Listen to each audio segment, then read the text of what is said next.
Okay. Just in some particular kind of order here. Hamdi, are you with us tonight? Didn't see Hamdi's name up there.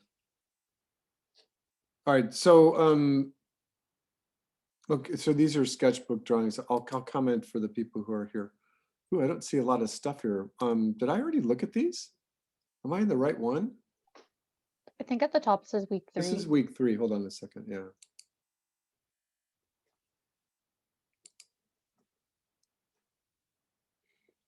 I forgot to scroll to the right. There we go.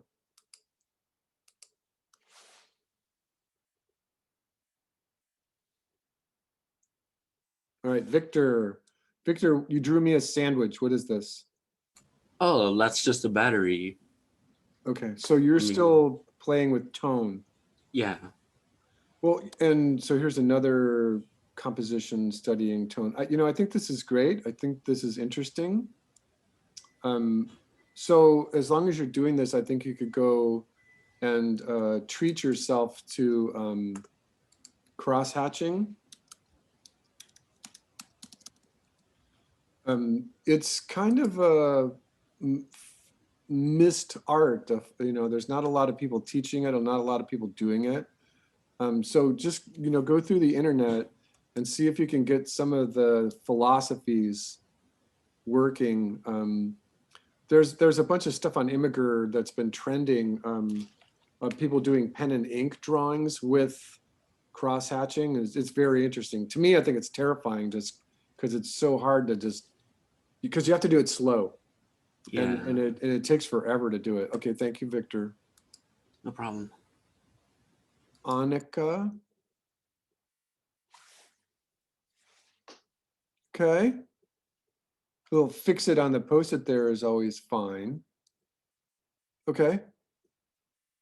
We're studying the human form, simplicity and facial features. Good, I like it. Noah. Okay, good. A little digital drawing here. I'm looking at your line weight. See if you can experiment with a slightly thinner pencil. Noah, Mr. Noah. Yeah. Just because you'll be able to go at better details. You also could try maybe a little transparency or a little alpha. And as long as you're going to overlap drawings, I think that's what's catching my eye, is that as long as you're overlapping drawings like this, using a thinner pencil and a pencil that has a little transparency, a little alpha to it, might give you the chance to really study the interaction of those two drawings, because that's an interesting thing. Chloe. Okay, good. Nice pencil work, nice photography. I appreciate that. That's good. Hands are hard and you're studying them. Good, this is excellent. Thank you, Chloe. Yunwei. Okay. Careful, you're gonna get a job drawing faces. So, now that I can see that you're studying this, there is a thing that I posted on the on our board, and I saved this to storyboard just this afternoon because just these lines are really great. I'm not sure if it was a Milt Kahl drawing or anything, but it was just really great. So in the storyboard board, there was a thing that I clicked on for facial features. And if I just click on this one, it should cross-reference a bunch of them. So sometimes, most of the time, your eyes are right in the middle. Right? Yunwei, are you there? Yes. So Yeah. and again, you have access to this board. You can see this board, and so here's one that's like just an overlay of an actual sculpture. And you can see that there is a similarity between like Andrew Loomis and photography or illustration, where like, look what it says right here. It's like the top of the head, and then right down the middle, this is the very middle right there, is just where the eyes rest just underneath it. And then halfway is the bottom of the nose, and then a third is the mouth, and then a big chin. So if you do that, and I see that you're drawing like this drawing right here, her eyes are just like a little too far apart, just a little too far apart. So go back and look at some of these. Now I'm not going to even pretend to think that some of these golden mean examples match perfectly, because I think that whoever's overlaying the golden spiral, they're, oh look everyone, this woman is beautiful, whoever it is, and her face matches the golden mean. But just with the main cross references here, you can see that those kind of measurements should help you. Okay, thank you. Yeah. Mhm. And there, it's always a thing where Thank no you. matter Yeah. how wide your face is, Mhm. that your eyes are, what's that? That your eyes are one eye apart. Like you can see it 1/3, 1/3, 1/3, right? Mhm. That's always a good place. Now I'm going to do it a different way. Hold on.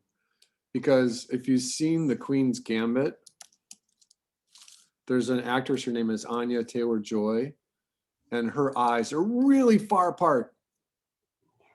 It's like almost like a birth defect or something, but she's a really great actress. And there's a bunch of illustrations of her that highlight that little flaw in her that her eyes are too far apart. All right, thank you, Yunwei. Thank you so Kang? much. Hello, Professor. Oh, nice. Nice clean lines. So is there an underdrawing for this? Underdrawing? Yeah, did you do a rough? Yeah, I did a rough draft. Oh man, I want to see that too. So you know what? And remember that you're getting full credit for these. These are me just letting you all know that you should be drawing every day. But if you were to like superimpose a rough really small in the corner over here, I mean, I can tell that the rough was good just because this clean line drawing is good, right? So yeah, you're gonna make me happy, and that's your whole job is to make me happy, right? You wake up on Monday morning, how do I make Mr. Billy happy? Yes? Yes, thank you, Professor. Yeah, okay, so there's a couple of things that I wanted to point out to you. And I'm going to turn my digital pen on here.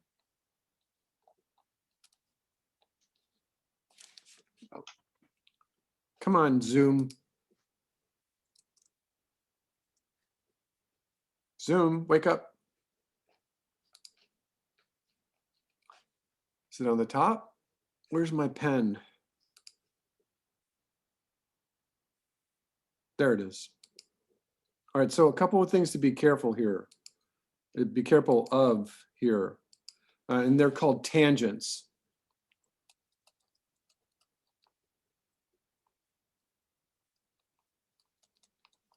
Right? Okay, so there's a couple that caught my eye. Right here. You don't want to have those lines intersect like that. This Oh, I see. this is a tangent too. You want to give each line its own specific little area. This isn't so bad right here, but it's technically a tangent. Oh, okay. So yeah, and everything else looks pretty good. This is hard trying to draw a mesh and get lines that or parts that overlap other parts. But yeah, just beware of tangents. Okay, Professor. This is a bad one right there. Yeah. Because I think that what happens is that, your eye does all kinds of things. in the world of graphic design, we study how the eye moves through a image. And there's no face on this guy. So it could very well be that our eye is going to come in here, circle around the phoenix, go down the blade, come right up here through the arrows. And that's our first trace through the drawing. And then we're going to come right down here, and then we're going to bounce around. But this is our first pass, right? That's kind of like how our eye just kind of behaves. And then me, I'm different than just everybody else because I'm looking at things a little differently. I notice lines that overlap and lines that are tangent. So when I see the direction of these lines, and then all of a sudden it juts up, this is a tangent right there. So just be careful of tangents. Okay, Everything else Professor. looks pretty good. In fact, everything else looks good enough that I suspect that you already know about tangents. Not very much. So you just got lucky. Yeah. So yeah, this is very good. And again, I would like to see the roughs too. Okay, I'll add in the rough Just drafts for going the next forward. ones. Okay, Got it. Marley. Oh yeah, these are great. Oh yeah, you could draw these for the rest of time, and I'll hire you in my studio. You know, she's studying the torso, right? She's studying the main form, and this is just a great way to get the twists and bends. There's no better way to do it than this. This is excellent. Yes, yes, yes, triple yes. I totally and absolutely appreciate the photography and the orientation, because I can see that you had to rotate them. These are excellent. These are very good. Marley, what are you drawing with?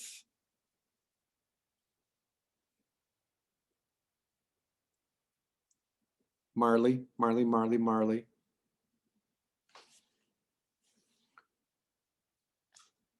Are there comments in the chat? I don't have my chat turned on.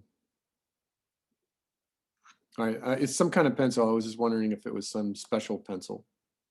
All right, Ryan. Okay, good. Ryan, what are you drawing with here? Is it digital or you got like a marker? Yeah, no, this is digital. It's on my iPad. Okay. So if I could do anything, it might be to have you explore different qualities of line, because I see this little zip, zip, zip, zip, zip here. And, if you were ever going to try to reach a state where things are clean line drawings, you might have a little difficulty with it. Are you drawing with a pen or your finger? No, I have the Apple Pencil. The pencil. Yeah, so can you get a transparency on there? Well, yeah, there's like opacity. So, and can you put layers on top of each Yeah. other? So try doing like a light blue rough and then a gray or a gray drawing on top of it. Okay, those are good. Thank you, Ryan. Ria?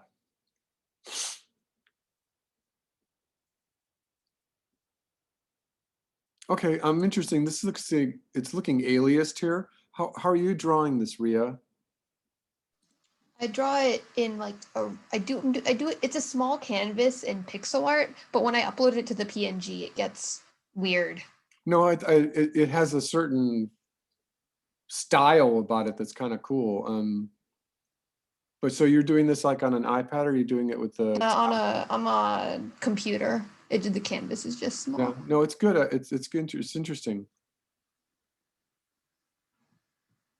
And these are great. These are portfolio pieces. These are Thank you. okay.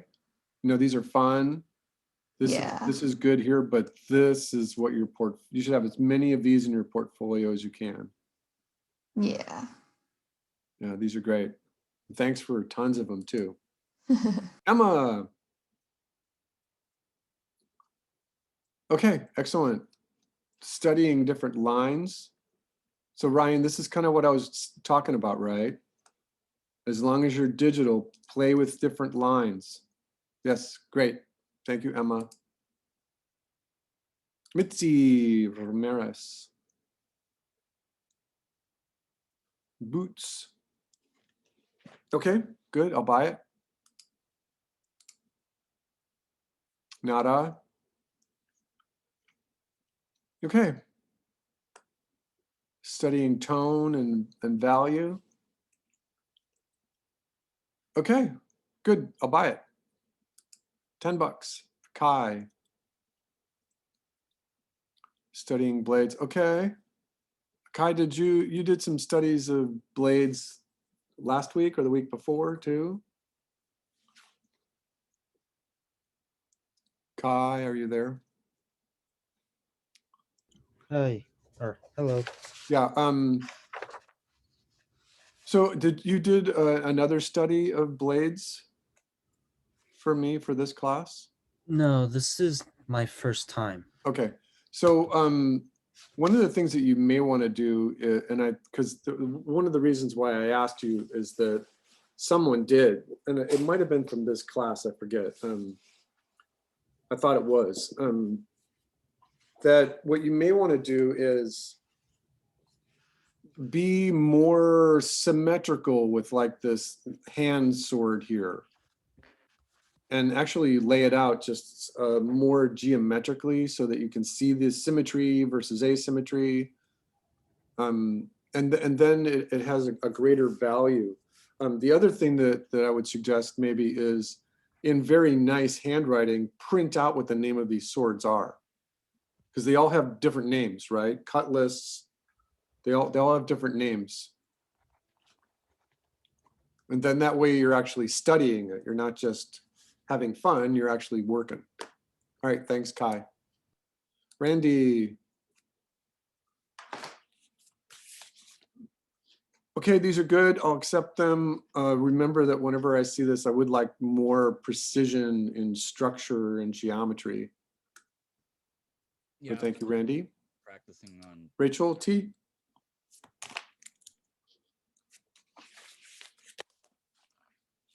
Okay, looks like these are pencil on paper. Just has that feeling.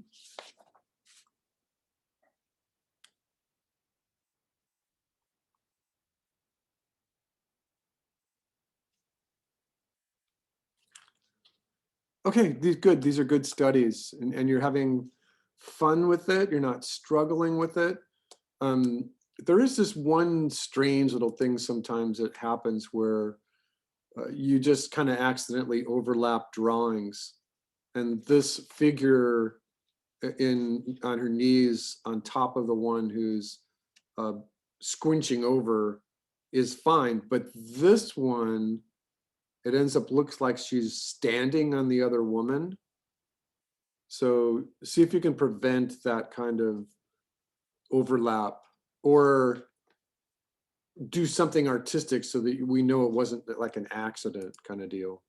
All right, Moses. Oh, nice. These look like they might be tablet or digital. Yes? Yeah, they're digital. All right, so one thing that I could suggest is go back and study that cross-hatching too, because you've got the 90-degree thing, but then there's also theories in there where you go 90 degree, 45 degrees, 30 degrees, 20 degrees. And you keep your hands, you see me in the monitor up there? You keep your hand just like completely parallel. And you might find it's like your new thing. You might find it, you like it a lot. All right, thank you, Moses.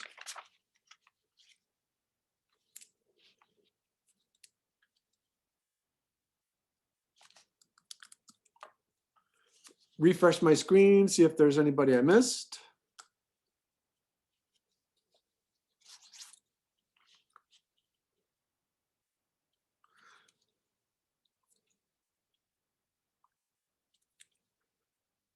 In my book, I put little dots.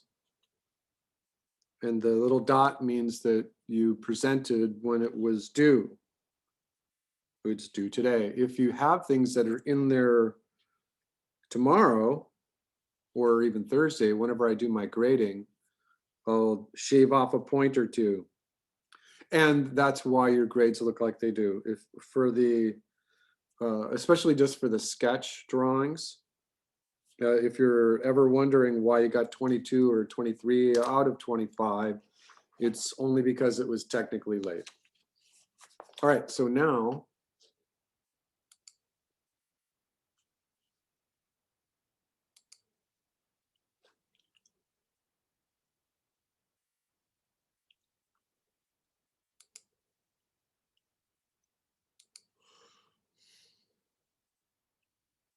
Boy, it was a nice day in the Bay Area, huh? The news people a couple of days ago said it was going to be really, really hot, but it was like the most perfect day up here. All right, Victor. So what I'm seeing here is maybe one of those, how do you say it? Axolotl. Axolotls. I mean, it has the name at the bottom of the page. Oh yeah, yeah, it does. So one of the things that I would like to stress just about the axolotl is that it's like this really strange beast, right? Yeah. It's really just like the coolest animal ever. And I think that I recommended this last week to, because you're not going to be able to like go to the zoo and find these. And so you can see these close-up versions of the faces in there, but there are one or two where you can kind of see more of the body. And there's a couple of images out there that just pop up on social media because the babies they actually look really cute. You know, some of the more adult features are kind of they have strange proportions, you know. So yeah, and don't do a drawing, but and there's a couple of different varieties, a couple of different species of them. I'm just kind of saying that I'm not seeing as much structure as I would like. Like if you see these little, I think that these are actually gills that are outside their body, outside their head. You know, I would like to see maybe just a little bit more of that. And we can work on the exaggeration. Because I think that you could play with this form just even a little bit more. The idea of being something like that you've got the overall head and the line of action. And if you jump back over to any of these, you can kind of see that there's like a salamander kind of proportion, right? And so I would have preferred if you would have brought this form together. Remember last week we were talking about bean shapes? And so then instead of this midline here for your line of action, it probably would have been, you know, flowing through the whole beast. And then there's another thing that, and I want everyone to kind of just, you should all be listening while I'm doing this, is that in this example here, you can kind of see that his little hands are separate from his body so that we can see him. In this image, we can see that his head and his face and each one of his hands has its own place in silhouette. So that when we look at this one, this is hard, that this hand is here. And so, you know, try to get the hand so that it's not touching the exterior shape of the body. These guys are fine. They all have their own little place. And then when you go to exaggerate it, set the head, set the line of action, and think to yourself, whoa, boy, what if it was longer? Or what if he had more of a neck, right? And what if these things were quite a bit longer? What if they were really alien in form, right? Yeah. And I meant for that to be wobbly like that. And then the same thing with his arms and his hands and his feet, you know, just if you keep them in this area here, that makes his tail really long. And, you know, you could go for like some dinosaur thing here. So I think that the idea of exaggeration here could have been much more exaggerated. It's not. I'm not finding the right word. All right, and then what did I ask you to do? 5 and 5, right? All right, so you've got a fennec, fennec's fox's ears are a lot more pointy. And so remember that what I was asking for in the exaggeration here was exaggerating the volume on the body and not just kind of going for the cartoon features at this time. And a maned wolf. Yeah, it looks like, I don't know what exactly, or what exact image that you found. Are their legs really this long? Yeah, they are. Huh, I mean, just see for yourself on Google. yeah.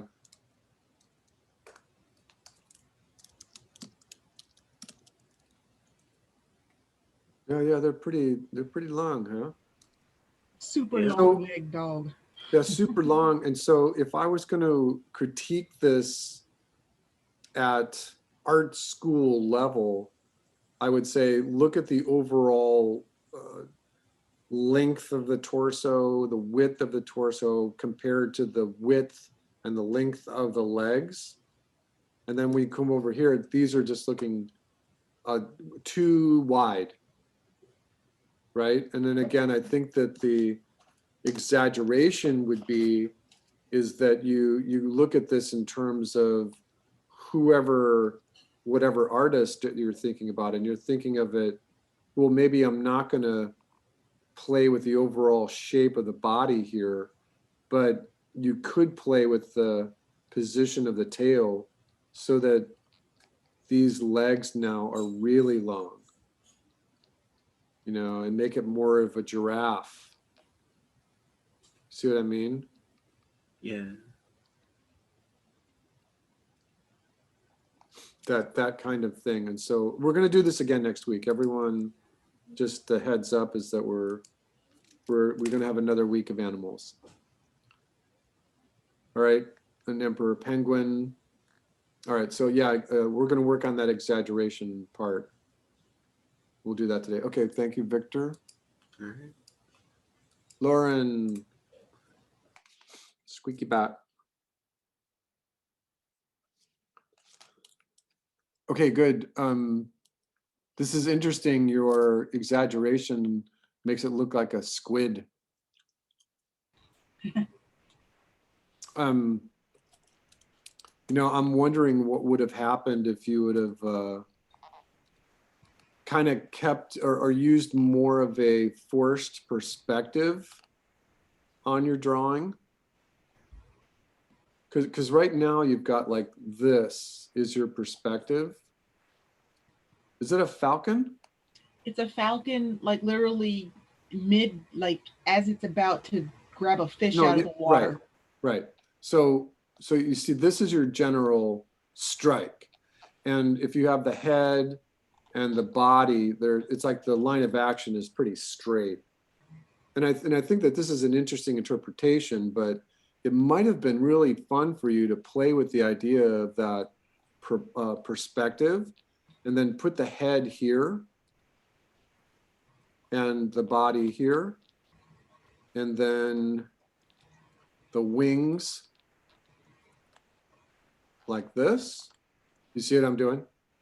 You know what Yeah. I'm going to do, right? Yeah. And then to just look at the attack. You got 1, 2, 3. So then just do 1, 2, 3, and just kind of sketch that in there, and do the other leg, and then do the something symmetrical. 1, 2, 3, and then go back and look at those talons, right? They're sharp. And so that's the thing that just is coming right into the camera. So you just make these talons just extremely dangerous, extremely sharp.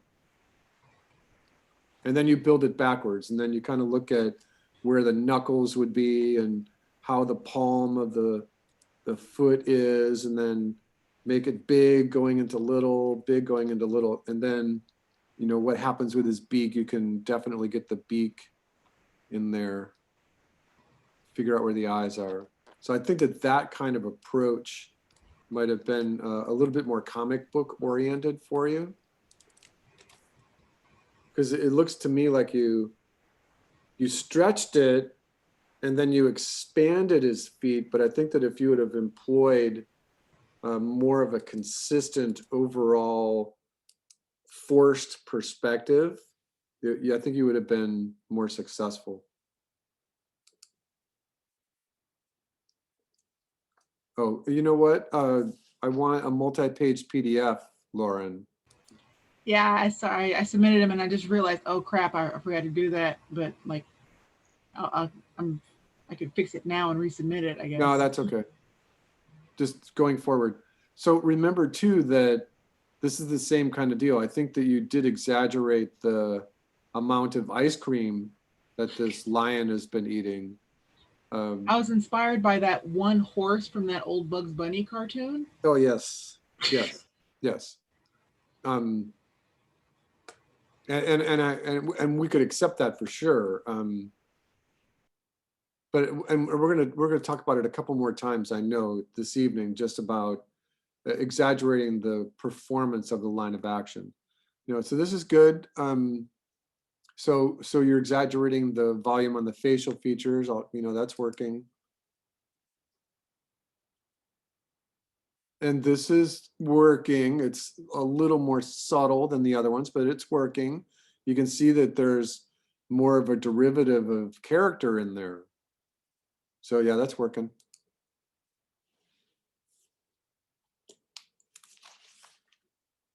Okay. Okay, yeah, I'll buy that. Thank you, Lauren.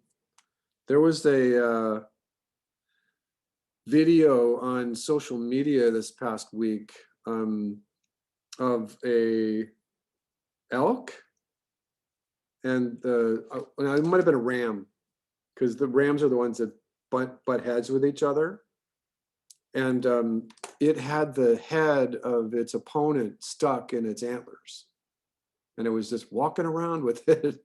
It was like, I think oh I my saw God. that somewhere. It was just this deer with another deer's head Yeah. just stuck in his antlers. And Yeah, I was like, yeah. Yeah. I wanted to say no. Okay, Annika.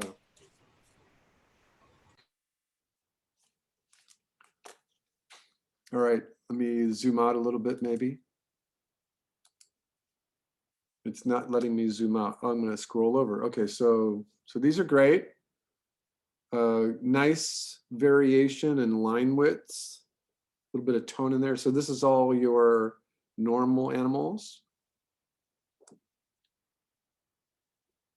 These are all just normal animals. All right, so Annika, you forgot about the idea of 5 animals and then exaggerating the other 5. Annika. Yeah, I tried to exaggerate, but I couldn't really figure out a style that I wanted to emulate. That's okay. We're going to continue working on it again tonight. Okay, thank you, Annika. Oh, Fernando. We have to mark you present. All right.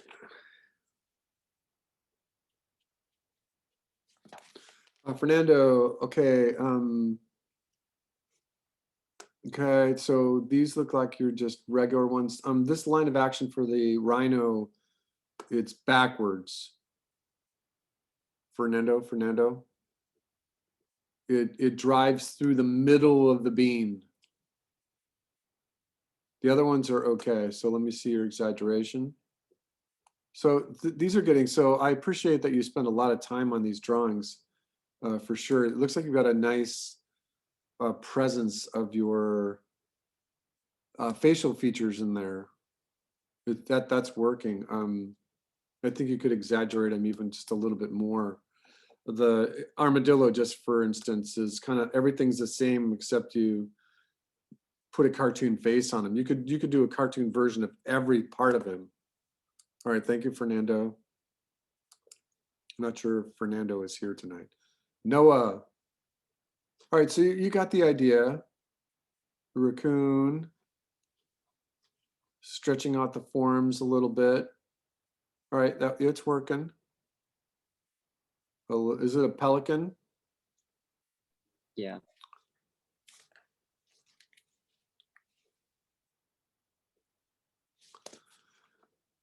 Yeah, okay, so in the photo, there was a foot in the back, and try to get that other foot in there. Right, and you, now that you kind of see what we're doing, there's no reason why you can't get in there and study this just in terms, so this is just a good one to kind of sit on for a moment and go, okay, you've got the head, you've got the line of action, driving through more of a grape shape or a football shape. And I know that it's hard right now for everyone, but the more that you see these 3D forms, that you've got like the head is a sphere, the neck is a cone, right? I'm sorry, the neck is a cylinder, and that the body is it's like a football. And the more you see that, then you come over here to the space where you're exaggerating it, and the beak is there too. And so you stay with the basic head size, and then you exaggerate the line of action.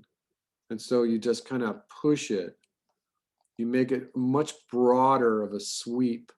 You give the neck a little backwards twist. You keep the 3D form, and then the football becomes more elongated. And then you've got this downturn of the tail feathers. So if you don't get that downturn in there, it won't look like a pelican. And then you kind of look at it, is it working? And so you might want to even start the head up a little higher.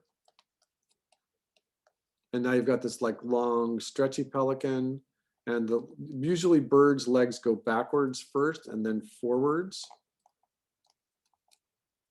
And then remember too that if you exaggerate every single part, you're just making it bigger. So you might want to keep the feet the same, right? And then exaggerate if you do that, it's not looking like a pelican anymore. So you kind of have to keep it long. It's just one way of kind of working out how you're studying it.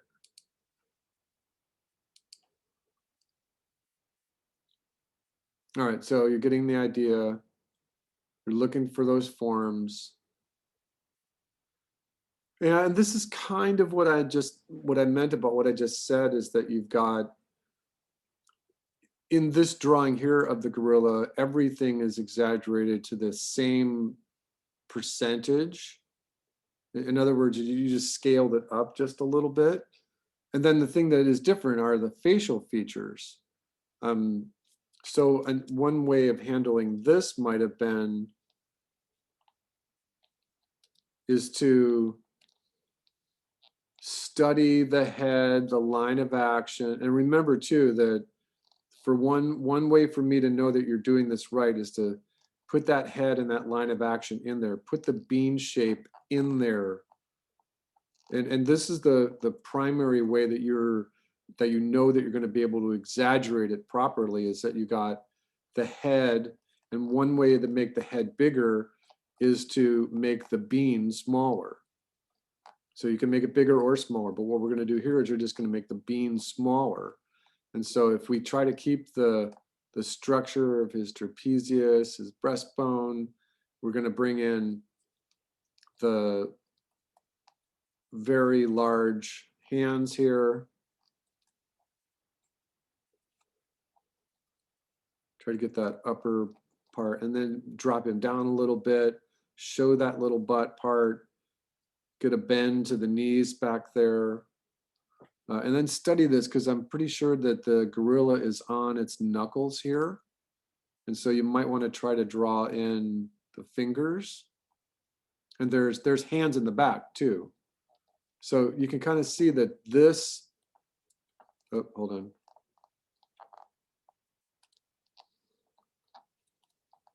I lost my pencil. So this one It keeps the head the same basic size, but we take this bean and we make it smaller. And then you could do the same thing with like a close-up study of the facial features. So what I'm saying here is that the critique here is that this one looks like you just expanded everything and made everything bigger and then just worked on the facial features. So the idea is to play with all the parts.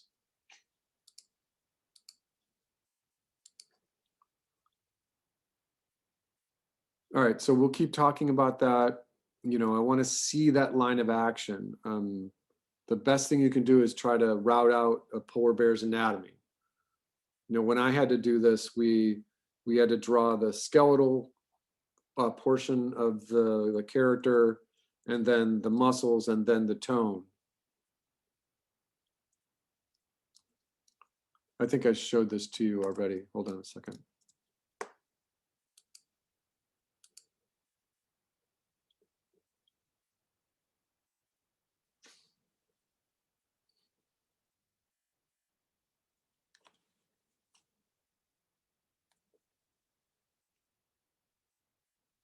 Too many things open. Let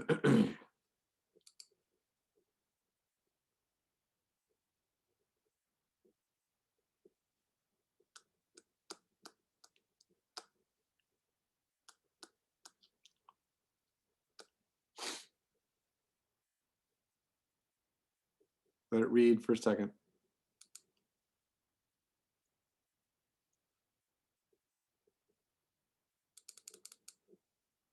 All right, so when I had to do this, what my instructor was driving at was more looking at the bison, and in this case, we kind of skipped the drawing of doing the actual bison. So what we did is I would do the skeletal study of the exaggerated form that I had, what the musculature would look like, what the outside would look like, and then I would flip it. And then in this, what he wanted was then a cartoon version of that character. And here's my Stegocactosaurus. Right, so that was my explanation of how cactuses got all over the world. It was a Stegocactosaurus. Did the bone structure, the muscles, and actually we're studying a silhouette of the character to see how big it might be in real life, and then the cartoon version of it.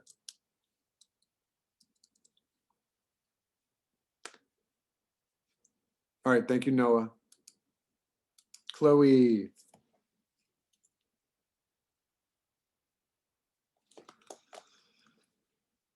All right, so you're just exaggerating some features there. Remember, we're going to go over this again here just in just a little bit about how to push. Yeah, you're getting the idea, but I want the exaggeration to be more. Yeah, you're just being safe. I want everyone to be a little more crazy, maybe a lot more crazy. All right, so. All right, thank you, Chloe. Marley.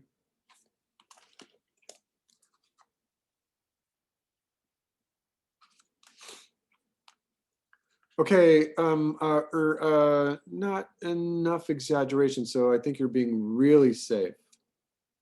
To me, what it looks like is that you're studying a rough form, and then over here, you're tying it down just a little bit. And tying down a drawing is actually a real thing in our industry. You draw very loose and very rough, and both of those are good forms of drawing. And you tie it down by making those forms more precise. So that looks like what you're doing is that you're tying down the form a little bit more. Here, to me, this wolf looks like you're just studying a little bit better a silhouette, or a little bit better of a stronger pose rather than the design of it. All right. All right, so yeah, so I'll accept all of these from everyone, and we're going to do another week on animals. Mike Ryan.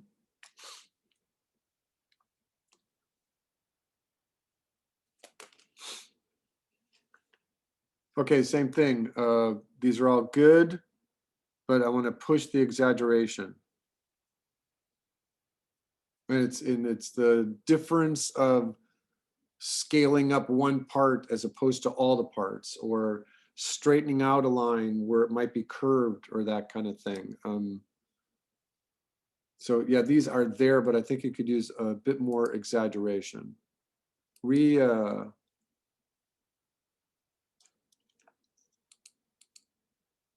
All right, so again, these are all very good. And you're exaggerating some forms, but we're gonna do another week, maybe even 2 weeks of pushing your forms here. All right, thank you, Ria. Mitzi.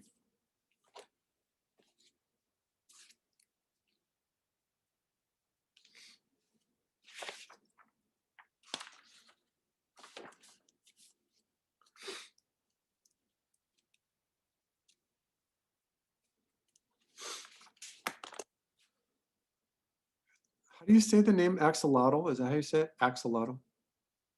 Axolotl. Axolotl. A duck.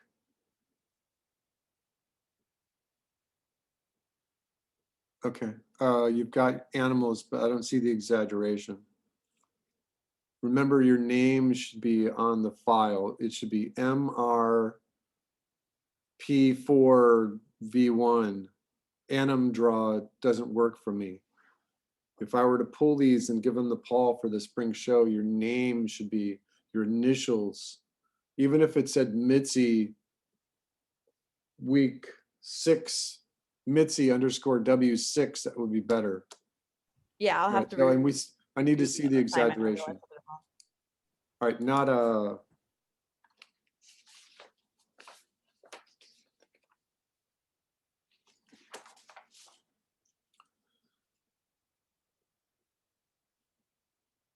Okay, tiger. All right, this is interesting. This is hitting a little bit. Okay.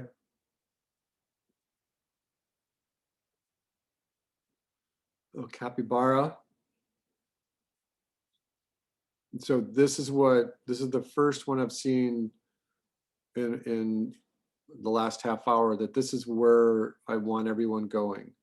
So this is the whole idea, is to, and I don't see the line of action in here. I can feel it, but you know, you got your armadillo image. Now he's designed, and you're playing with the forms. You're stretching out the legs. You're making his ears bigger. You got his tail wrapped around him. It's longer. So yeah, this is actually working, Nada. Thank you. Keep that up. Whatever you were doing here, keep doing it, and push it even further. And this is working too. Yeah, I think you might even want to think about, the crane has this regular feathers here, but here you've given it such an unusual shape that you might want to think about how those feathers would look now. So yeah, I think that this is fairly successful with the armadillo, and the crane is fairly successful too. You've given him tennis shoes, exactly what I'm looking for. All right, thank you, Nada. Randy Ta. Yep.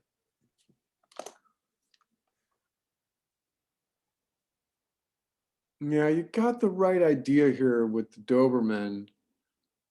I think that in this condition here, when you're looking at the Doberman, you did it right, but you're like, I would say, I wonder what it would look like if he was really long, if he was a bit longer. Does he end up looking like a wiener dog? You know what I mean? More for like the Simpsons hounds. Right. And what we're doing is not easy. What we're doing is fairly tricky, so keep that in mind. I think that this monkey, what kind of monkey is this? It's an ape. It's chimpanzee? Ape. Oh, it's just an ape. I think he might have been successful with a more of a pronounced neck. Yeah, platypus are really unbelievable creatures. When they first discovered, no one believed anybody that they existed. It's like they have all these weird parts and they have a poisonous barb on their tail. And the adults are only like 18 inches long. And they lay eggs. So yeah, I think that this one could use a bit more exaggeration. Yeah, lay eggs. Yeah, they lay eggs. Yeah, the shark is what I'm looking for. Okay. Thank you, Randy. Rachel.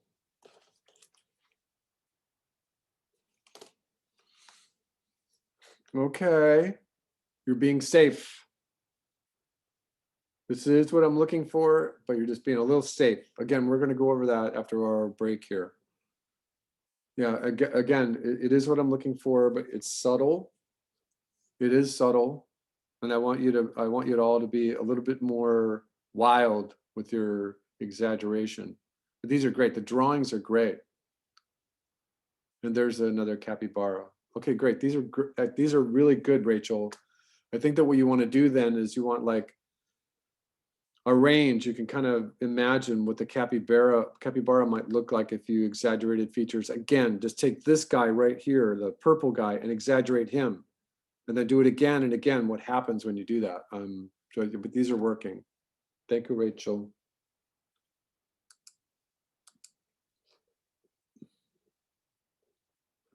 All right, Moses. Oh, I see what you did. Okay.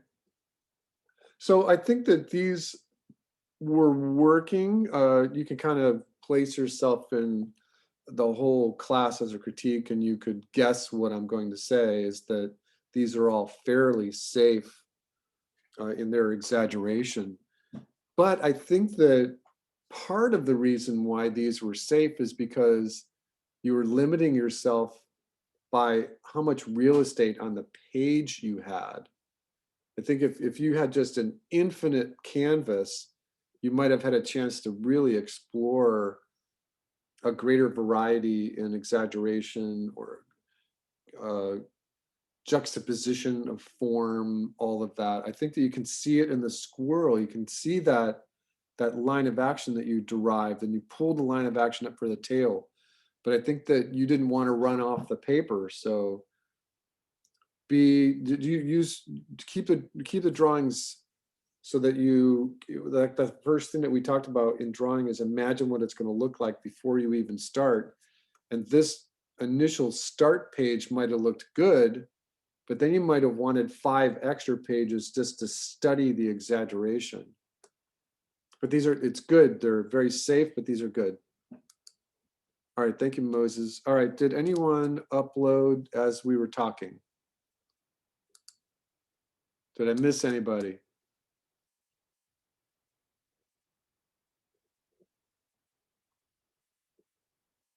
I didn't miss anybody. Okay, take a break. Come back right at 8:02. Take a break.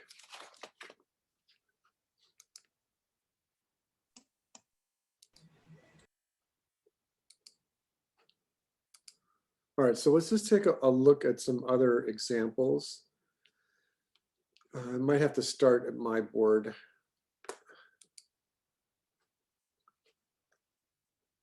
So no, I'm not going to use my board. Let's just take a look at Scotty Young. So this is a good place. And remember that in the next and upcoming weeks, what we're going to be doing is pushing more towards human form and then building your own characters. And so you could be doing you could be thinking about that right now. On top of that, we're going to be also talking about just a whole bunch of professional character designers, and some of them are actually animators. Well, let's just take a look at this drawing right here. I'm going to just turn my digital pencil on again, just so that we can look at this. And this thing keeps moving around on me. Tell it to stop. All right, so a couple of things. If you've ever watched a demo from Scotty Young, he always draws very rough and loosely on the page with a light blue pencil. And then he doesn't spend very long with it. So in a demo like this, it looks like he's doing his Pinocchio. So these could be concept drawings for that 3D stop motion film that's coming out. And so when he's doing this, he would set the head as a circle. He would strike it a couple of times. And I never see him drawing a line of action. He's always just kind of builds the exterior form. So he's already got that. So he's gonna like maybe draw a circle for the palm of the hand, a circle for this palm. And this is easy. He's just gonna draw a line and a circle for the knees, you know, and that's it. He draws, and then he goes at it with one of these Sumi pens. This right here is a brush pen, and he loads it up with India ink or Karasuki ink, whatever it is. And so these are all paintbrush lines. So on top of this blue line, he's basically using this brush pen that doesn't need to be dipped. He just goes and goes and goes. So all these lines then are just him, he's just going at it.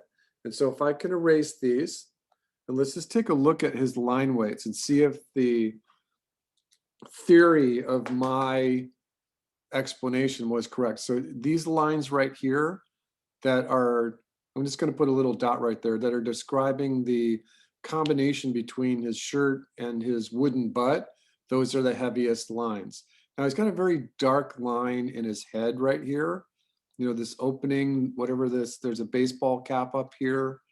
I'm not exactly sure what this is, but I would consider this to be a focal point. So whatever it is in the narrative, our eye is driven to that little dark place. So, and then let's just see if it holds true. He's got a little bit of the, you know, light line work here. The top of this line right here is a little bit heavier than this line right here. So not quite as accurate as my model. These line weights here on the fingers are all pretty much the same. And there's a heaviness to the wrinkles in this hand and a heaviness right here and a real dark shadow. So that's like what's calling your eye to the ground plane. So when you see this, it's like your focal point is here. Your eye might just start by going into this hole in Pinocchio's head. And then straight down, you see that the second focal point is his shadow, and then you go up through his form. A couple of things to just keep in mind are that each one of these parts has a great silhouette. So even if we were to take this character and draw him really small, you could see that each arm has its own silhouette.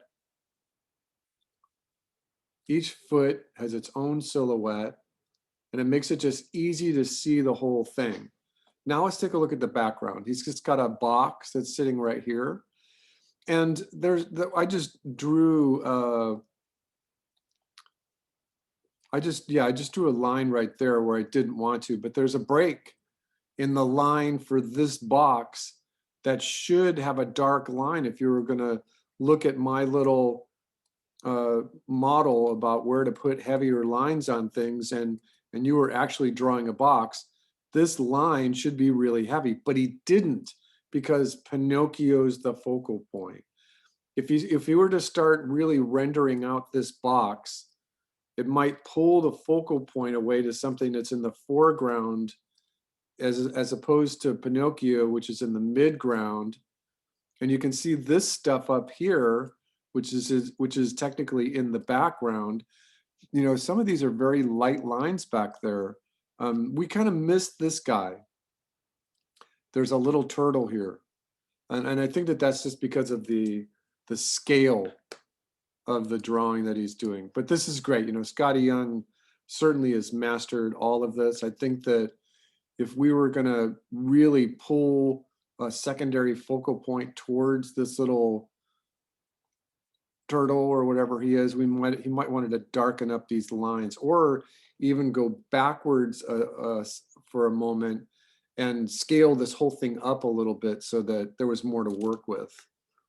All right, so let's just take a look at another one. Let's see what happens if we cross-reference this guy.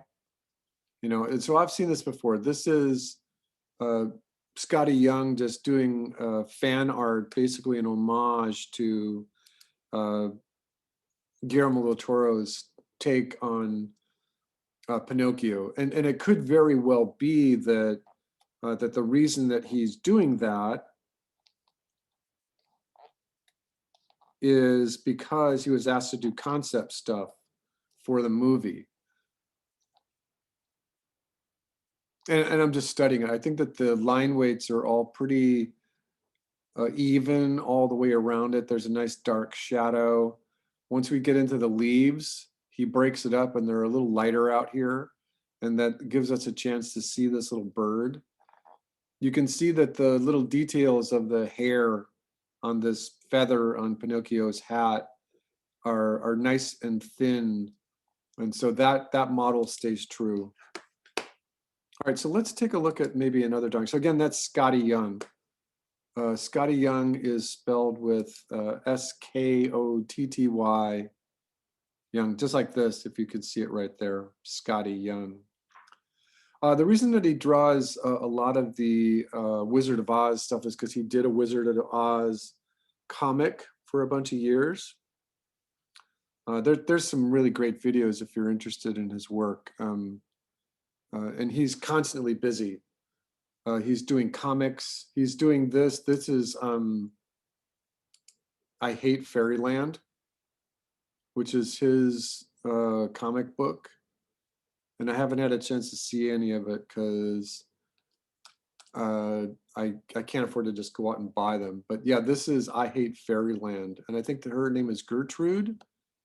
And this is exactly what I was just talking about, him drawing in blue and then going at it with this brush pen. And every video I've ever seen of Scotty Young, his fingernails are always dirty. That's how I know it's Scotty Young. So this is great, but I think that for us, he's just skipping over a bunch of parts here. He's drawing rough from the back of his head, from the top of his head, and then inking right straight away on these comic book pages. So let's see if we can switch the reference here just a little bit. Let's just look at Fred Flintstone for just a moment. So, again, this is new. So this is John Kricfalusi's Blogspot. And this is probably John Kricfalusi talking about variation in size of his jowls have to be lower than the other side. So, you know, it's something we can talk about, asymmetry versus symmetry, and looking at line quality. And I'm doing this for a reason, because I want to build like a repertoire of line weights and line qualities into your mind's eye. These are great, right? It's kind of inconceivable that this cat character could be leaning his elbow just on the very tip of the smaller cat's nose. I mean, this is the technical definition of a tangent, but it's done with narrative as a purpose. All right, so we're getting a lot of cool references here. I think I want to click on this one. It's just a little rough. I'm looking for something right now that's more in the blue line. Let's see what happens here. We got green coming up. All right, so this is nice. And what I want to do is emphasize the idea of drawing with another color loosely and then a darker color on top of it, just to find your form. You know, this is exactly what I mean by a drawing that's rough and loose, but these are great drawings. There's a difference between rough and messy. You know, this is almost messy, this little drawing here of Barney, but it's controlled, and because it's controlled, it's not messy. It's rough, and rough is good. All right, so let me see if I can find one more. This is always an interesting thing where you have the artists talking about pointers and how to draw a character. Once you get to that point, you're like, no uniformity in the hair, right? All these little curves are different. No eyebrows. There's a straight line in the front of his hand and a curved line in the back of his hand. The fingers overlap each other. The toes overlap each other, right? A slight taper to the legs so that his legs get thicker as they go down towards the body. All right, so I think that we're good on that point. So what I'm going to do now is just, we're going to jump over and we're going to pick an animal. Let's pick, we picked a rhino last week. Let's pick something from the class. Lauren, what should I pick? What kind of animal? Capybara. Capybara. All right. This is a good one because he's kind of a bean shape, and we can certainly play with this. So, and I don't need to highlight any one of these particular images. These are all pretty good here. What I'm doing right now is I'm kind of looking at this bean shape of his body and how it translates to all these other pictures. So I'm just going to leave it right there. Here's a capybara with a bunch of monkeys on his back. All right, and keeping in mind that he's a rodent, this is the best one right here. So if I wanted to, I could click on it to highlight it. Let's back over. So what I'm doing right here is I'm just drawing in harmony, but I'm drawing in harmony just because the line weights are better.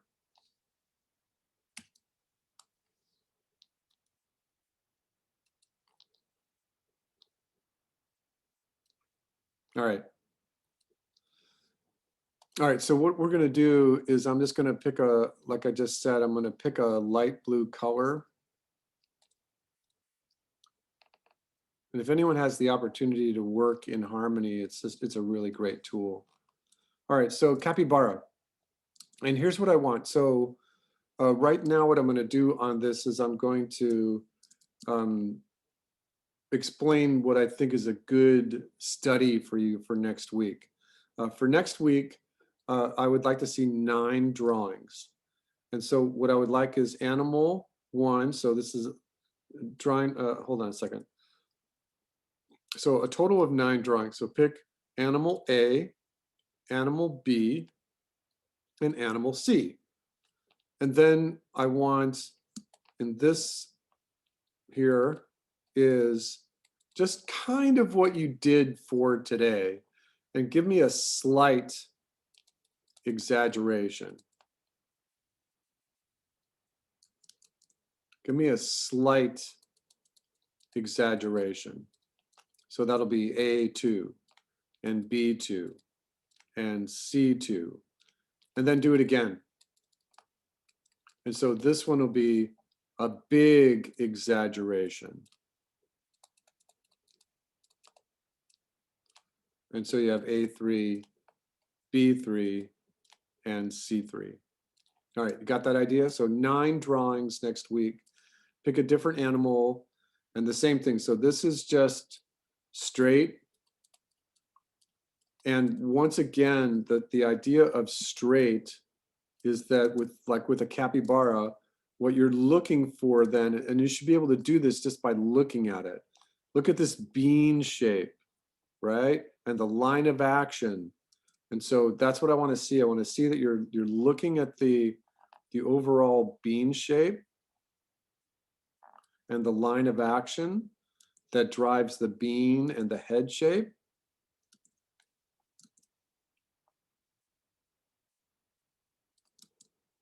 And you are paying attention. This is really in the side view right here.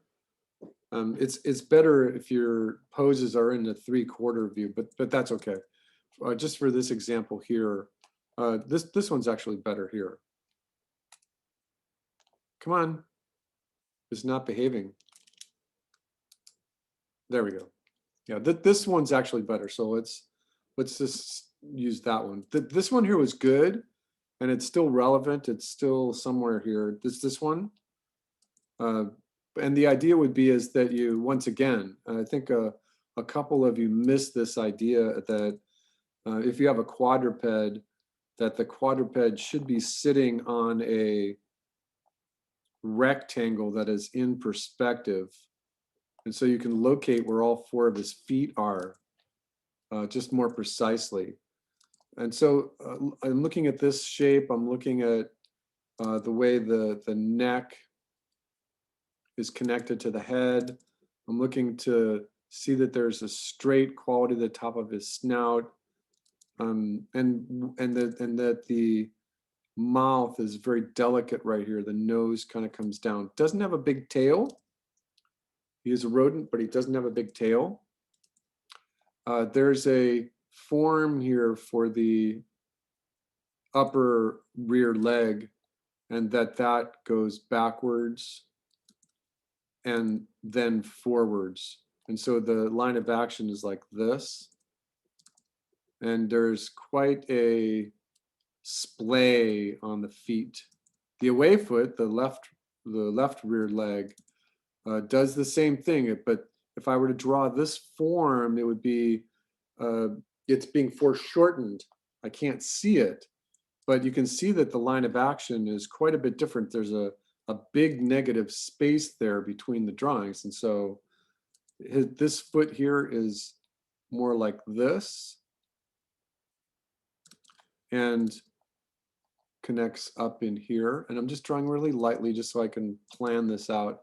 This foot is forward, and I can see that there's like a form right here that is the volume that would make his deltoids and biceps. They're all in there. If it's an animal, that it's going to share the same names for the musculature. It's got a deltoid, a bicep, a tricep. It's just that it's a smaller animal, and it's not built the same as us humans. All right, then the other foot is taking the weight right here. All right, so this is the main study. Finding the eye to be right in the middle,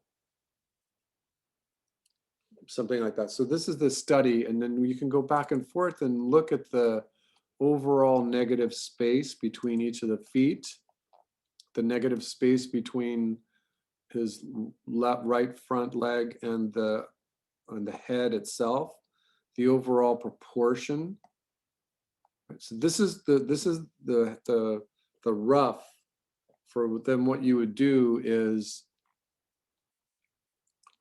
tying it down in the same A drawing. We're still looking at the same A drawing here, but looking to define the lines just a little more carefully. So in other words, there's an indication here where the fur breaks away from the leg and becomes part of the torso. And so I'm using a little darker blue. And you can see that now you got to go in there and kind of study what the little toes look like. There's a taper to the feet. The legs get thinner as they go out from the main volume of the body.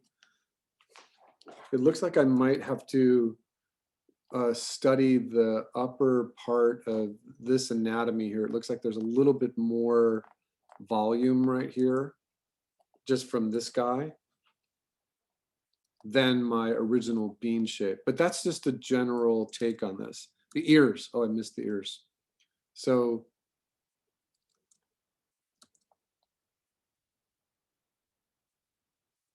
draw one, the other one is to the left. And the neck has more fur here, and it's going to be a smooth transition between the capybara's back, the trapezius, the muscles in his neck, the top of his head is very straight. All right, so then let's do this other pose here, because it's more in the 3/4.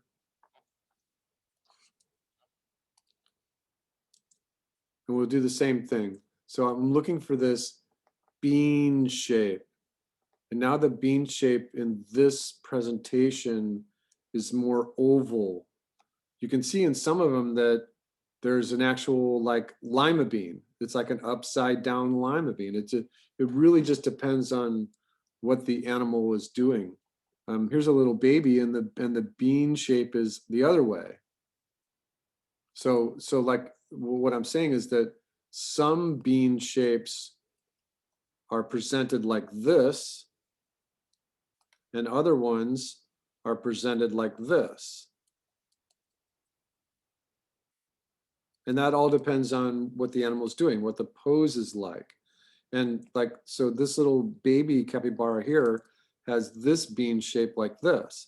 So you would draw the bean shape, you draw the line of action that drives his pose. And then babies always have bigger heads. And so you draw in the three-dimensional spear that makes up his head. And he's got a closer snout. All right, so once again, we're going to study this guy here. So his bean shape is more, he is 3/4 to us, but it's more like an olive or a grape. It's not presenting with a curve up or a curve down, but the neck and the head drive it so that the overall line of action is like this. You can see it, it's a pronounced U shape, right? All right, so let's locate his head. And again, you want to just jump back and forth and make sure that when you define the head shape to be this size, that you're not losing or gaining too much volume. You're just trying to be accurate. So once again, just studying all of these little capybara guys, you can see that there's a flat quality to the top of his head, the top of his nose right there. And if you want, you can draw like a little cone for his nose. That kind of makes sense in this presentation. All right, then we've got a nice breastbone here, which kind of pushes into this overall shape right there. So this is a good build. Just locate the idea of where this first foot might be. And you can see that it's presenting about right there.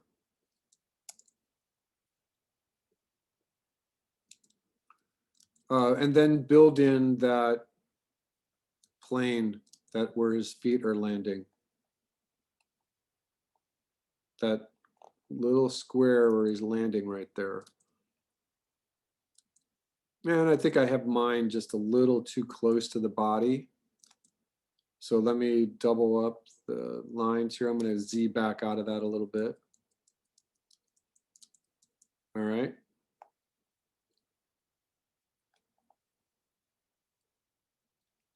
All right, let's start with the leg that's closest to us. This one. See, there's like a little chicken bone right there. See this oval? So play that oval. It's pointed straight down. Just draw it in lightly and then go back and look. Is it in the right place? It might be a little more forward than when I started. And then this part is curved backwards. And this goes up straight. All right, so get the other leg in there, and it's definitely got a little line of action like that. So that foot is not touching the ground. This one goes, the line of action goes backwards. There's a volume here for all those muscles in his leg. And then this goes backwards, just like we did up here, it goes backwards. And then forwards.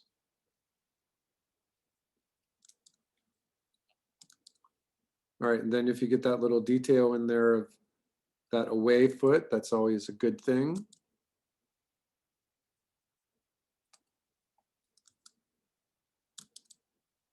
All right.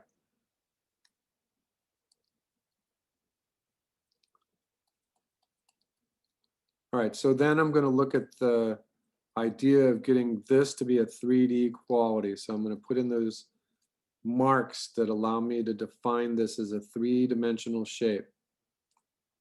All right, as long as I've got that, I think that, I can start looking at the negative shape. Did I get the head in the right presentation? Yeah, the head might be a little lower, but drawing the the thing, the animal, the ABC animal straight in the study of the geometry is exactly what we need to be doing. So let's find the eye.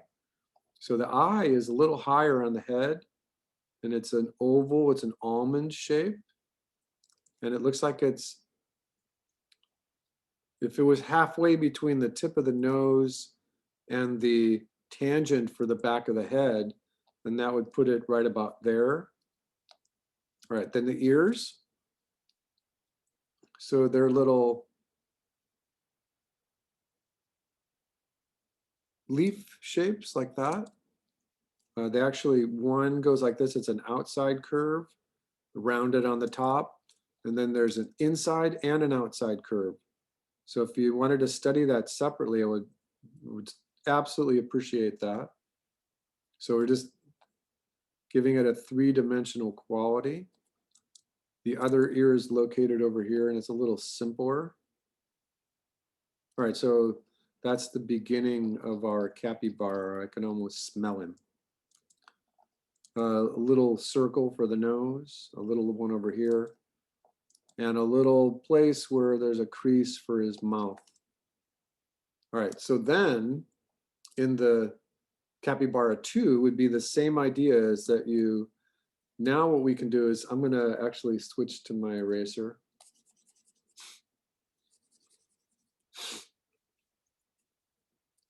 Oh, I'm losing my memory, hold on a second.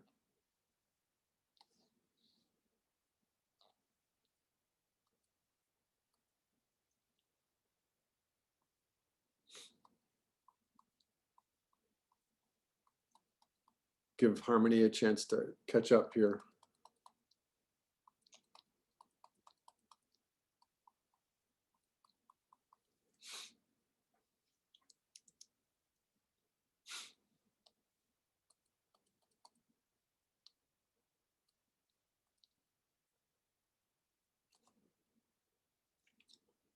I have a feeling it's Zoom eating up all my memory.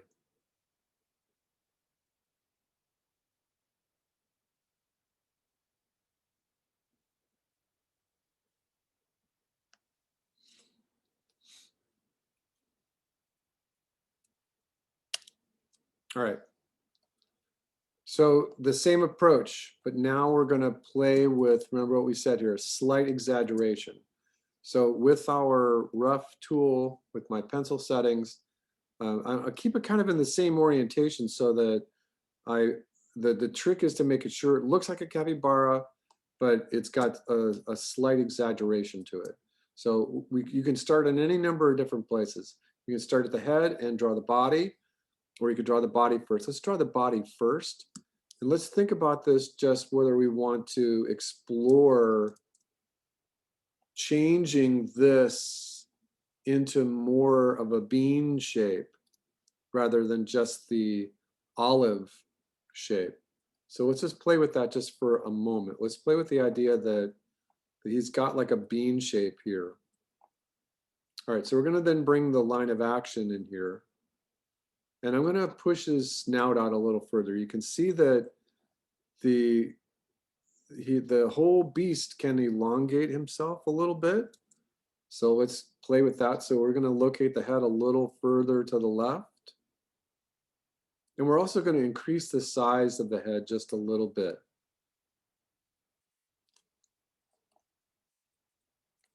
All right, we got that neck. And remember that when I draw these lines, it's actually a cone. When I draw the head here, it's actually a spear. When I draw this bean shape, it's actually a spear and another spear, and you are welcome to draw those. There's a line of action. All right, you can borrow this attack on the nose. And we're going to exaggerate those ears, right? We're going to just say outside curve, rounded top, inside to outside curve. And draw that cone again. Draw that little cone that makes up his face.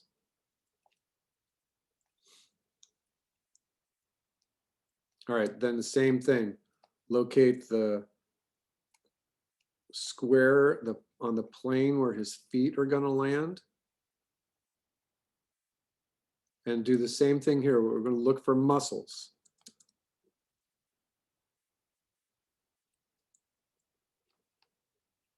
Just get the gesture of those legs in first. You know, we can exaggerate the pause in just a moment. And remember that this one wasn't quite hitting the ground. It was just kind of hanging up in the air. So you could even exaggerate that just a little more. All right, and then this one was backwards. Most of his weight is on his left foot and his left front foot and his right rear. This one is transition. So there's not a lot of weight on this particular foot. So if you wanted to get that foot to be a little more behind on the plane, might make for a better pose. All right, almond eye, right? Right in the middle.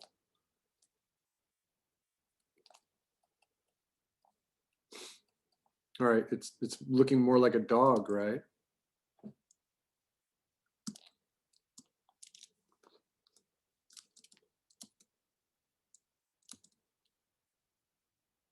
All right, and remember that what I'm doing on my computer is hitting Command Tab to go back and forth between Toon Boom and my reference photo.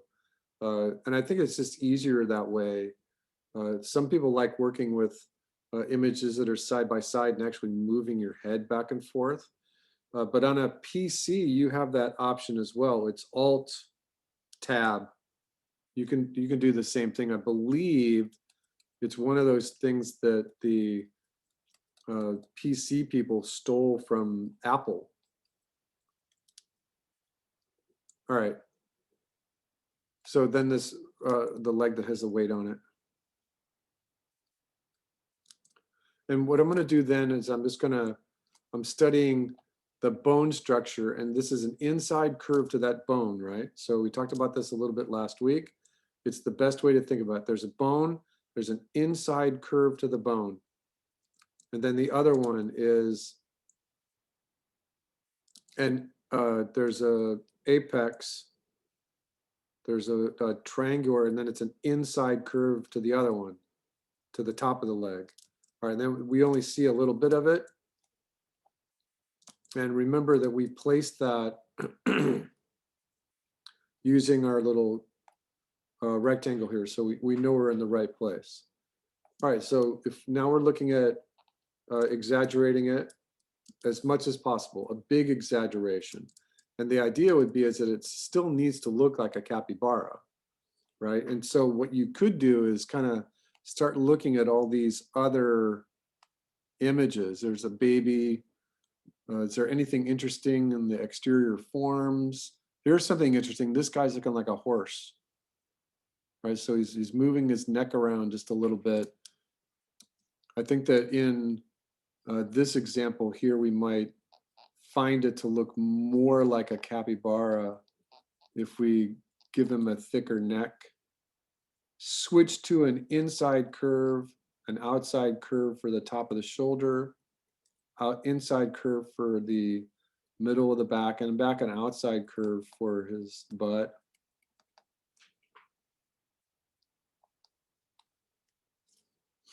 All right, and then we're going to do the same thing. We're going to start with the body again. And instead of exaggerating the body, we're going to exaggerate the other parts this time, because drawing this oval shape and going for an exaggeration to this bean shape was quite a bit, even though this was slight, that this change from an olive or a grape shape into this bean shape was actually a big deal. So we're going to maintain that one. And we're going to see that I'm going to look for girth. In all of these, it looks like there's more volume near the rear legs. So let's exaggerate that one just a little bit more. So this bean here is equal. It's got the same kind of three-dimensional volume as it does in the beginning and then the back. So if we draw this three-dimensional quality here, and you could just do it. You could say, I'm going to just draw a bigger volume here.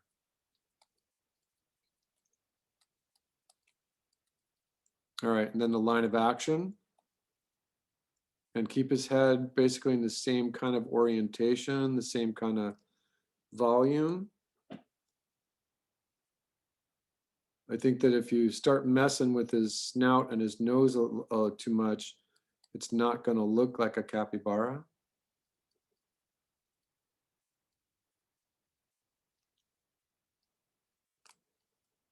I remember that one did look like a horse.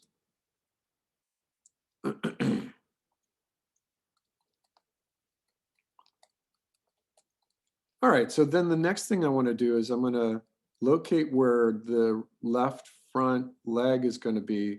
Just really quickly, I'm going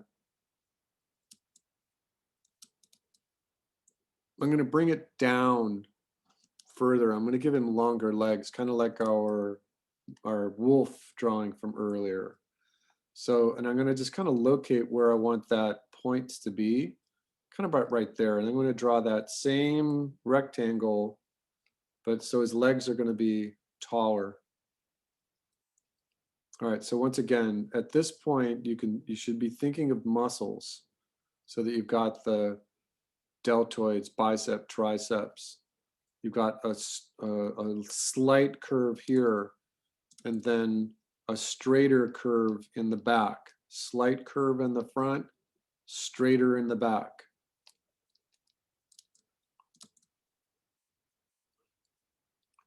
So I see that there's a slight outside curve, and then there's an inside curve going into the top of his right arm here.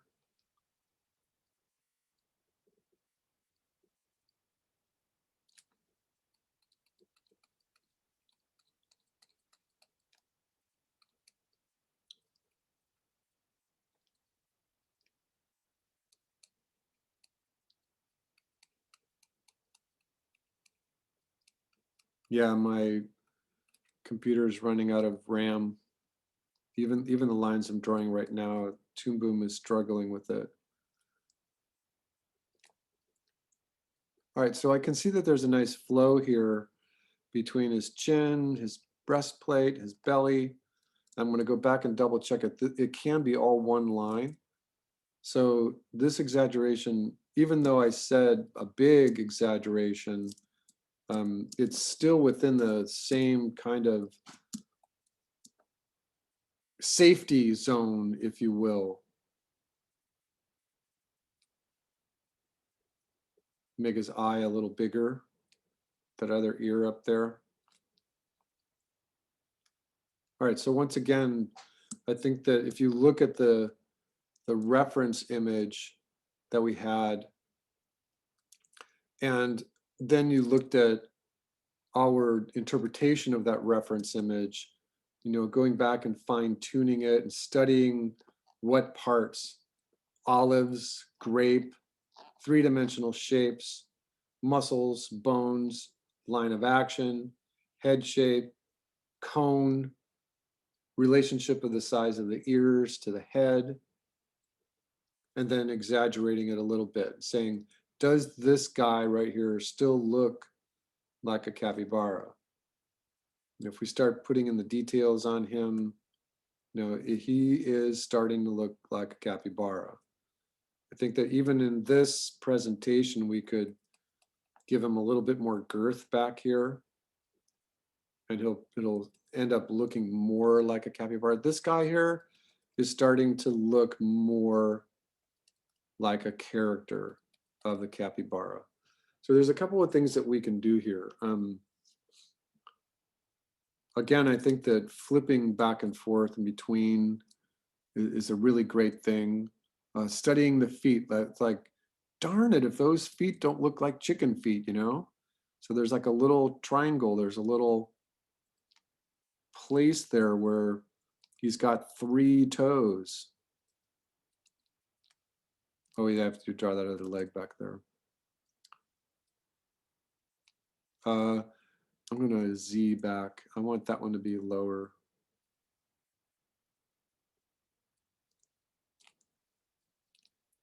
All right, so you can kind of see the process I was working on right there. And now I'm going to go to my tie down color. And you know, one of the really cool things about Toon Boom is that if this is my rough color and I felt that it was too intense, I can always change it, and it'll change the presentation of that color everywhere that I used it. So I'm just making it really light. I can even give it an alpha. To put a little alpha on it. And then when I start using the darker blue color, I have my, oops, hold on. I have the ability to like really work on, oops, hold on.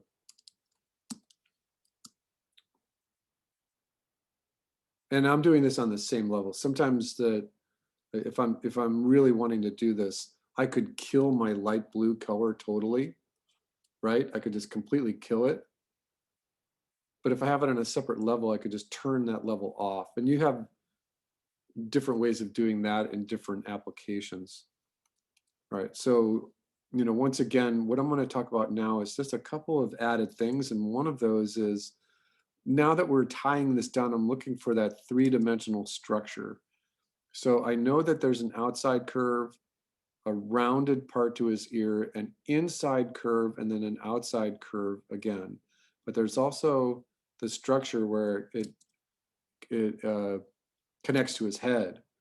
And so, and this, you know, like, is his ear too big? Capybaras have really little ears, so I might have to kind of rethink this overall size.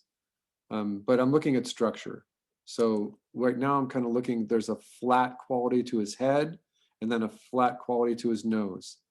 Flat, see it everywhere. See it? It's like flat, flat. And this one's got one flat side. So as much as possible, I'm going to try to maybe put a flat and then a little curve and then a flat again. So I'm trying to find places where I can put in straights against curves. So this part right here in the original picture is really straight. But remember, we changed it so that this is a upside down bean shape. So, but I do want like a little straight line right there, just perfectly straight. Then I'm going to give him a curve for the neck, outside curve. This is a compound curve for the back of the head and the back of the neck. And I'm going to do double straight line here, straight line here, and then a big sweeping curve for the back. And then you can kind of see what I was doing there. There's a flatness here, and I can see that there's a flatness in a lot of the other drawings. So I'm going to go straight right here. And what I'm talking about is straights versus curves. So I'm going to put a compound curve right here and a straight. I'm going to go back and look. Man, I could just nail that to be perfectly straight. So this is going to be a perfectly straight line. The front of his leg, straight when it tucks into the body. Compound curve to go to the bottom of the foot. And remember that he's got 3 toes. And if you're, you know, I wouldn't put a web in there because they are toes. But think about that little triangle that it makes. All right, let's put his mouth in there. I'm going to give a 3-dimensional quality to his mouth. I'm going to give both nostrils. So I want the near nostril to be bigger. I'm going to exaggerate his eye just a little bit. And again, straights versus curves. So there's a compound curve. There's a compound curve there for his neck to his belly. So I'm going to start straight, continue straight, and then compound curve, an S shape. And then I think you just kind of have to work at it and go back and forth, erase, try it again. You know, and I think that when you look at your references, there's shades of horse, There's shades of dog, there's shades of wolf, there's shades of pig. You know, it is a rodent. So you want to be sensitive to that. All right, so well, let's look back at his front foot here. So I do see this big triangular shape here. Let's see if that we can get just a little bit of heaviness. So I'm going to Z out of that one just a little bit. And I'm going to give myself just a little more of the triangular shape to his leg.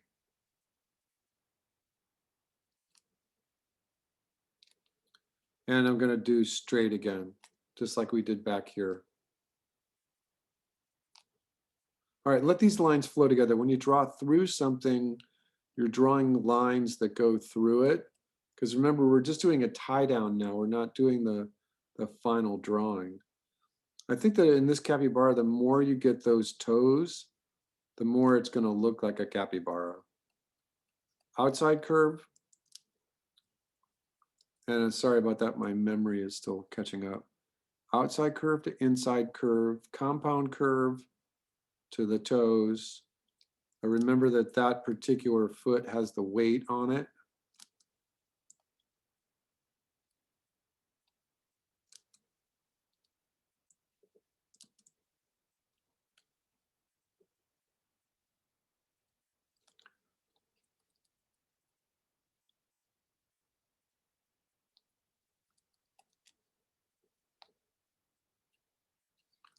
All right, and then in this tie down, I can see that each leg has its own space. I can go back and look at just a real quick analysis of it and go, I see a rounded shape here for the negative space between his front legs. And my interpretation of it was now more of a guitar pick kind of shape. The negative space between the left front and the right rear was more of like a, I don't know what that is, kind of a flag, kind of a little mini triangle. And my exaggeration is now very different, right? I can see different parts in there. And then the negative shape between the rear feet, there's like a couple of compound curves in there. And mine have that part's not too exaggerated. But there is quite a bit of exaggeration between what we see as the original and now this guy here, and you can keep working on it. I think that if you were thinking to yourself just about doing an A version, an A2, an A3, or even an A4, that you could go back and look and see some of the things that my instructors had me doing, and that, you know, now that you've got this capybara, what else can you do with him? You want to give him wings? You know what I mean? Do you want to give him a tail? All of a sudden, it's not going to look like a capybara anymore. But this is the essence of what I'm looking at or looking for next week, is I want to see that you're finding these shapes. So find the original shapes, and remember that the best way to look for those shapes is 3D. So always think of them as grapes or beans or something, and find those 3D shapes. Find the line of action, put it in there. And if you present your drawings that are rough, and then you have the little tie down lines on top of it like this, that's fine. And then that gives you the mechanism for your first and then second exaggeration, because that's what you're doing, is you're studying the same process. You're drawing the head, you're drawing the bean shape for the body, the line of action that connects the both of them. In some essence or another, each one of these legs has its own line of action. Remember, we talked about that just a little bit. The body has a line of action. You know, if you wanted to take this into the cartoon realm and you were going to say, boy, I wanted to do an A4 on this guy then you could say, well, why does he have to be quadrupedal? This could be head, line of action, and then you get that bean shape, and now he's bipedal. And you still do the same thing. You got the volume for the upper legs, outside curve, inside curve, toes. Other one, now you can see it better. Inside curve, outside curve, toes.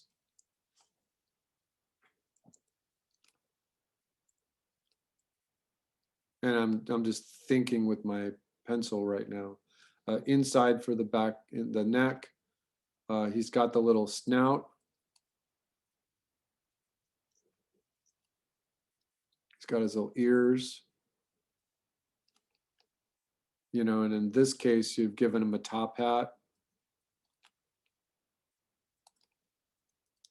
and a sword.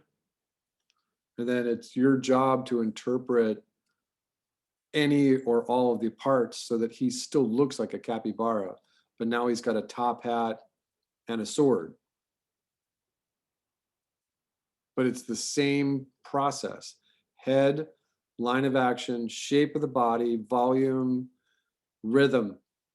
In this case, his feet were lined up to a vanishing point over here. His shoulders are to the same vanishing point. In the world of life drawing, as long as the shoulders and the hips are opposite of each other, this is called contrapposto.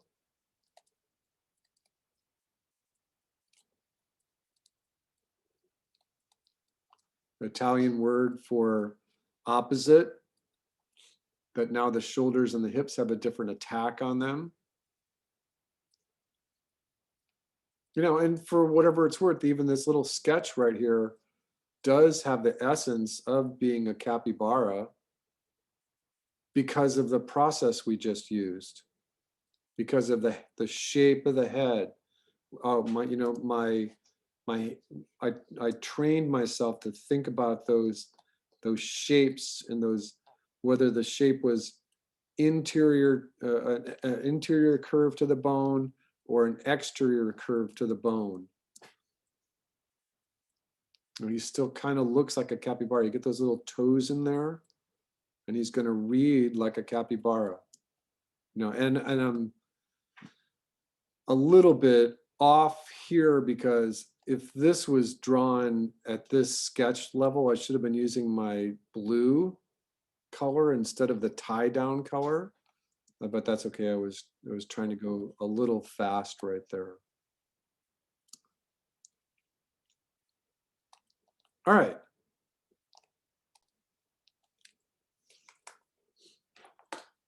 Comments, complaints, conundrums, criticisms. I did not look at my chat at all. It's okay. So 9 drawings for next week. The total of 9 drawings. This is recording. I'll put it up on YouTube and I'll put it in the classroom so you can go back to it. A total of 9 drawings. Pick a different animal just to challenge yourself than the 5 that you picked this week. There's a million different animals. Straight, a little bit of exaggeration, and as much as you can handle, right? Get the idea? Is it 9 drawings of the same animal? No. 3 animals, three different exaggerations. 3 animals, 1 exaggeration, 1 big exaggeration. A total of 9 drawings. Thank you. Just like this little grid that I drew. Let me get my blue color to be darker.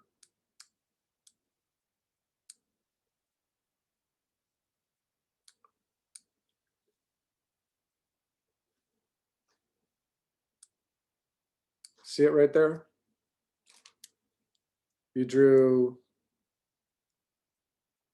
your animal A,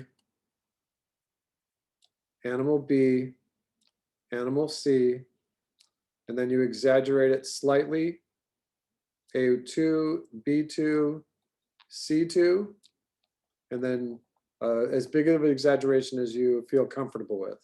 For the third, for each one of them. A total of 9 drawings.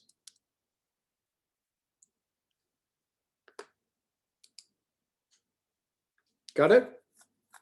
Got it. And your regular sketchbook drawings too. All right, I was going to do a production challenge, but I changed my mind. Mostly because I kind of did it anyway, just built it into the homework here, the work that you're supposed to do for next week. All right, so remember that a bunch of you did not present sketchbook or your regular drawings. And I believe